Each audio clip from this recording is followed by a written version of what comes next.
What's up, guys? Do you feel sometimes that your joints are limiting you in your workouts? So your joints hurting? Are your knees, shoulders, elbows? Are you getting those pains from lifting heavy weights all the time? Are you finding that that pain is limiting you in your workouts and maybe even slowing you down? Well, today I'm going to show you a trick that's going to help you keep building muscle, but help save those joints, help you recover, and help you grow in just 5 seconds. So what is this mystical training method that I'm talking about? It is known as time under tension training. This is going to involve eccentric loading, concentric loading, and isometric holds. But what it's not going to involve is you smashing your joints to pieces. This is not going to require heavy loads. It's going to require you to have a good mind to muscle connection, which is something we always want to build. And today I'm going to show you one exercise for every body part that you can put into your training routine to help you develop that muscle, but also give your joints that little bit of respite that they might need. You can put this into your normal routine. And obviously, as you get better at this, maybe put 2 exercises into each routine, but for starting out, just one will do the job. Let's crack on.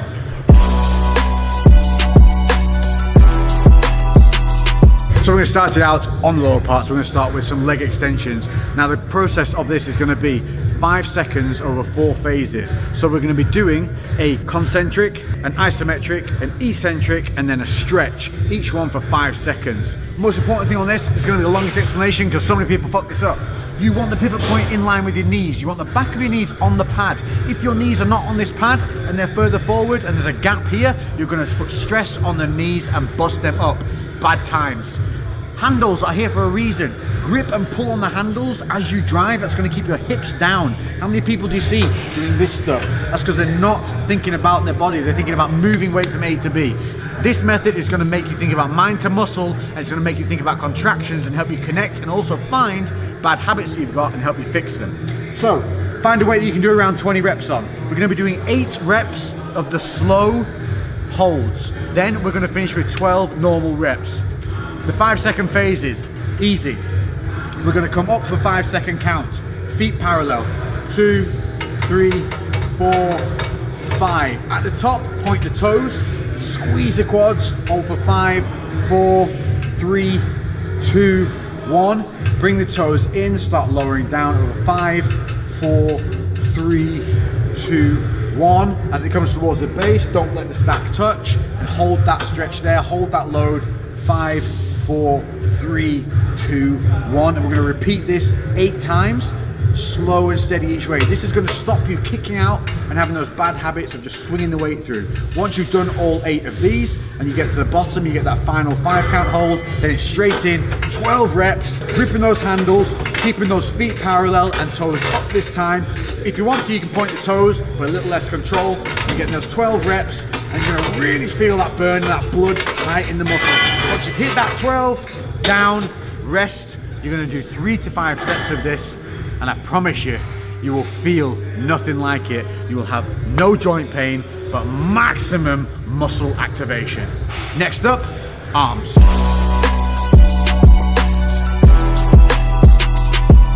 So triceps, we're going to be using the V-bar and the cables. Now you can alternate the grip accordingly as you play with this. Don't be afraid. What I show you here, you can take it and go, but then go and twist things around and make a move as you see fit.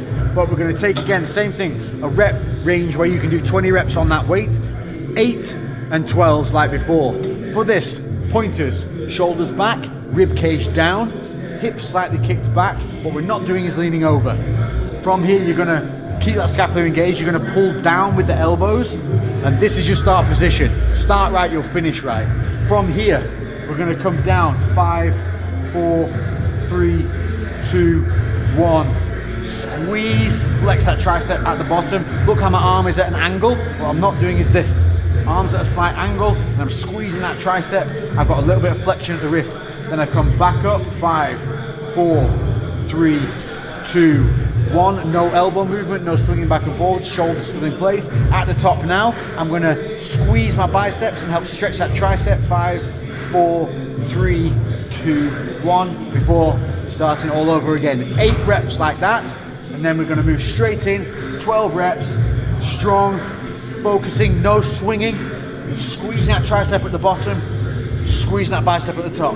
Bam, bam, bam, bam. Biceps.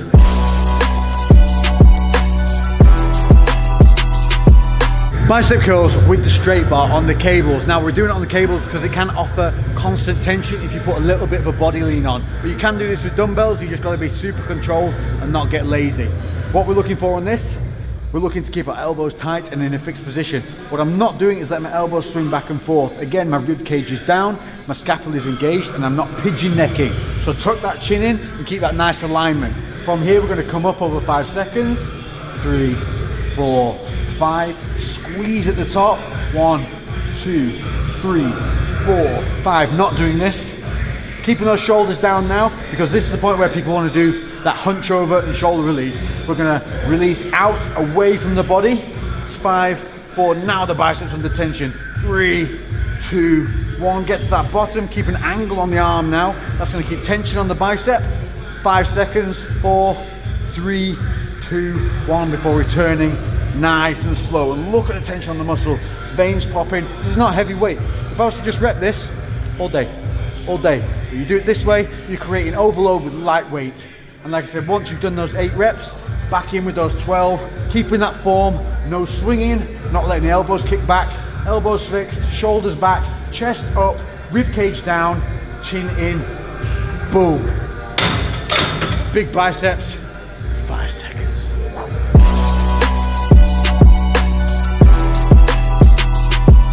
Next up, shoulder press. Now this is one that causes a lot of pain for a lot of people. It's also one where people have a lot of bad habits and get injured from it. By doing the slow work on this, by doing the time under tension, we're going to realize those bad habits and we're going to help create that mind to muscle and form connection. We're going to do this without a supporting back on this one. But if you find it's a little unstable without it, you can put the bench seat upright and have that as a rest point behind you.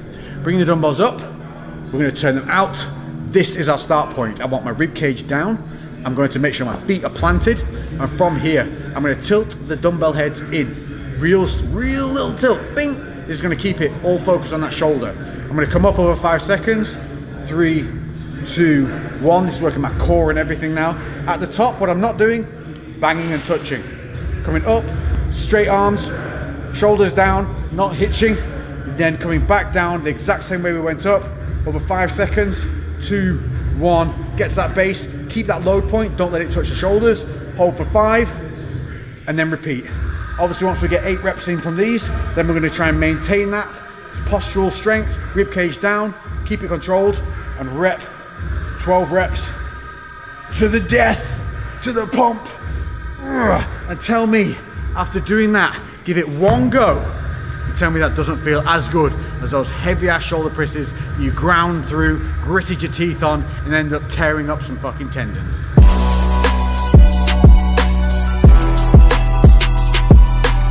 So a bit of chest we're going to be using if you have one of these single arm plate loaded chests. Single arms are best. What we don't want is something that moves in a uniform manner where you move the left and the right moves automatically. We want that independent arm. So if you don't have one of these, opt for a dumbbell variation instead. But these are one of the best ones, especially if you're trying to protect the shoulders, if you do this correctly.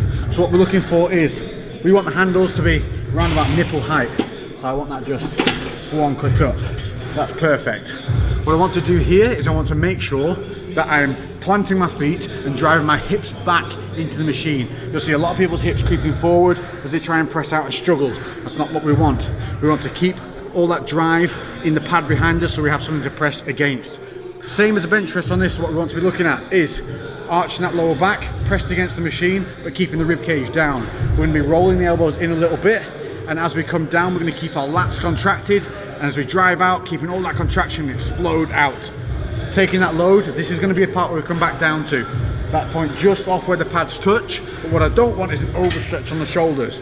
So making sure that the handles are in front of the chest, not right alongside where we're just going to be stretching tendons. 5 seconds up, 3, 2, 1, making sure that my elbows look uniformed. A lot of people you'll see have one rotated out or one rotated in. That's usually due to shoulder impingement of some form, so take note. Holding at the top, what I'm not doing is locking my arms out and putting all the load on the elbow. Keeping my shoulders back, and just before complete lockout of the joints, I'm holding it here, 5 seconds. Then eccentric, 5 seconds, and what I'm not doing on this is allowing the shoulders to hitch up and the elbows to come high. I'm keeping those shoulders down, chest up, rib cage down, driving my heels into the floor, hips back. 3, 2, 1. Then we get to that stop point, a natural stretch. Don't overstretch. That's your hold point for the 5, and then repeat. Obviously, once we've done this 8 times, just as before, we're going to get down to that bottom load, hold it for that final 5 before exploding back out. Now, everything we've just engaged, everything we've just created in that mind to muscle connection, boom, 12 reps, squeeze, force that blood in, but make that muscle work. And we're only using a lightweight single 20k plates on the side on that. There's going to be plenty for that. Again, a 20 rep range, and you will feel this in the chest. If you feel it in the shoulders, reset, adjust, learn, keep going.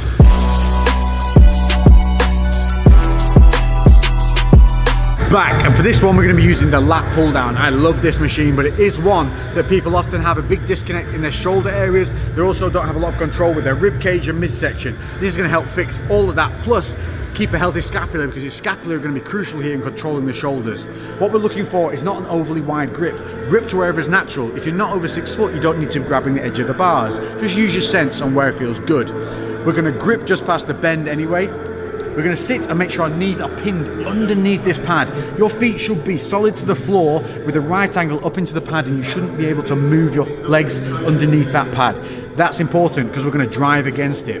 From here, we're going to set shoulders back and down, rib cage down, chest up.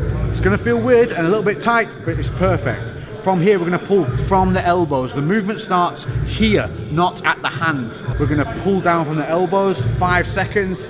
Get to that squeeze point is here, not here. Don't try and come overly low.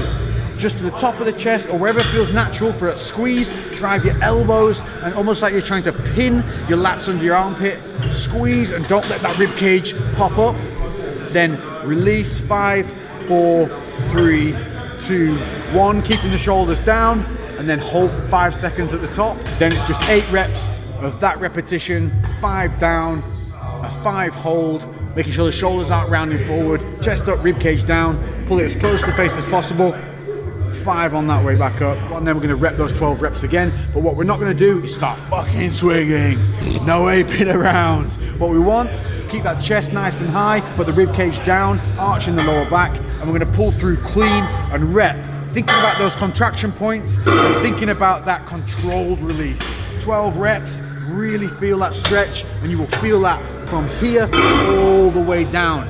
If you're feeling it in your shoulders or anywhere else, you need to readjust that control of the shoulders, keep those scapula engaged. This is a fantastic movement, and it looks great when the camera's behind you, not in front of you. Sorry, mate. So Lex wanted a back shot, so there's the back shot.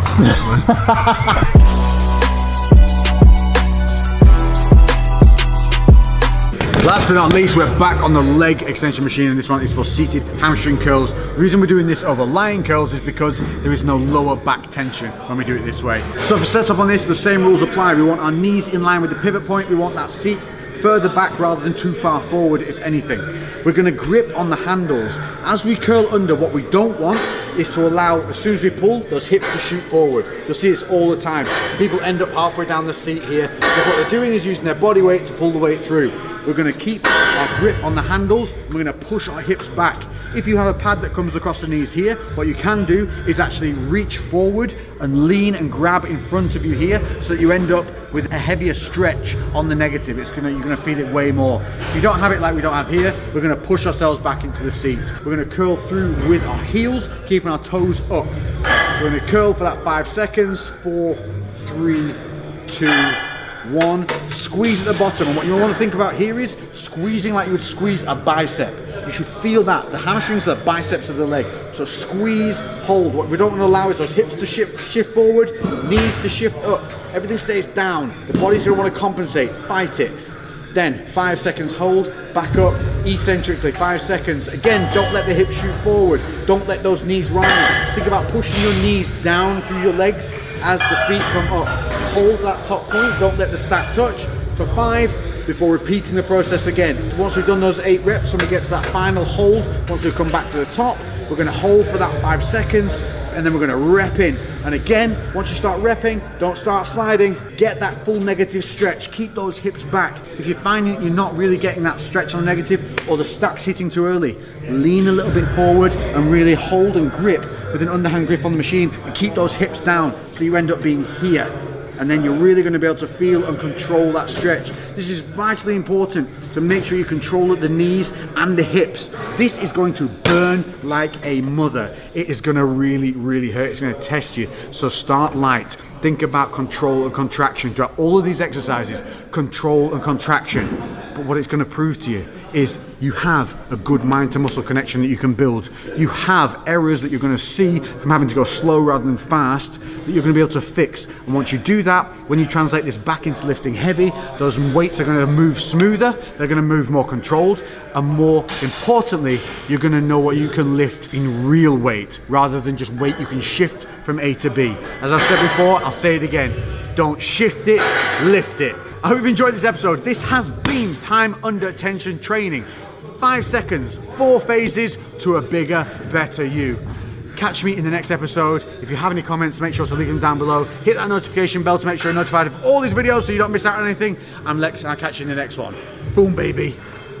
Lately I've been doing shit different, cooking like a chef, I've been all up in the kitchen. Had to make a move, had to make a little distance. A lot of people tripping, they could never see the vision. Fuck that, tell them bounce.